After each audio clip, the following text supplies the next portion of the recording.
Nsikana wina yemwe mukumuona apayo, agalu ake omwe anamusintha kuchokera mmene ankaonekeramu kufika mmene akuonekera apapo. Wakhala nawo agalu akewa kwa zaka zokwana 7, kusewera nawo, kunjoya nawo, muja momwe anzathu oweta agalu kumalawi kuno achitira, kujambulisa nawo m'masocial media. Amawakonda agalu mpaka kuwadziwisa kogona kwawo. Anthu ndikuyamba mpaka kuwaganizira zosakhala bwino, until one day linabwera tsiku losayiwalika m'moyo mwake. Ndine Dini Studios pitilizani kuonera zotsatira osayiwala anzathu omwe muli ndi malonda oti anthu awadziwe. Ife a Dini Studios timatsatsa malonda anu kukambika ndi mwaukadaulo. Malonda athu sagulisira kumpanda, tilankhuleni kuti mumve zambiri.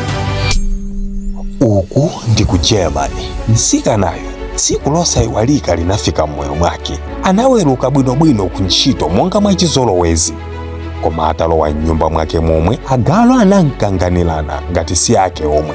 Ndipo mpaka pano chifukwa sichikudziwika kuti agaluwa anapangiranji izi. Anayesa kudzipulumusa koma zinakanika. Kenako anakwanitsa kutseka chitseko chomwe chinasiyanisa pakati pa iyeyo ndi agaluwa. Anakwanisa kuyimbira apolisi, koma pomwe apolisi amafika anampeza nsikanayo ali maliseche zovala zonse zitang'ambika, atalumidwa malo okwanira 800 ndi agaluwa. Ndipo chipanda kufika apolisiwa, bwezi ali maliro kamba kuti anataya magazi ochuluka zedi. Anathamangiritsidwa ku chipatala komwe anakwanisa kumukonza nkumaoneka momwe akuonekera mulero. Ndipo social media inathera pompa.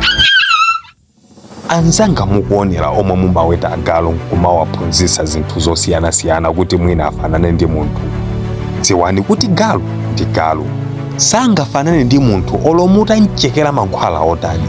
Ndiye kuli anthu ena omwe amatenga ziweto zimene zingati azimunawo. Dziwani Mulungu akukuonani ndipo phunziro ili likupezeni mwachangu.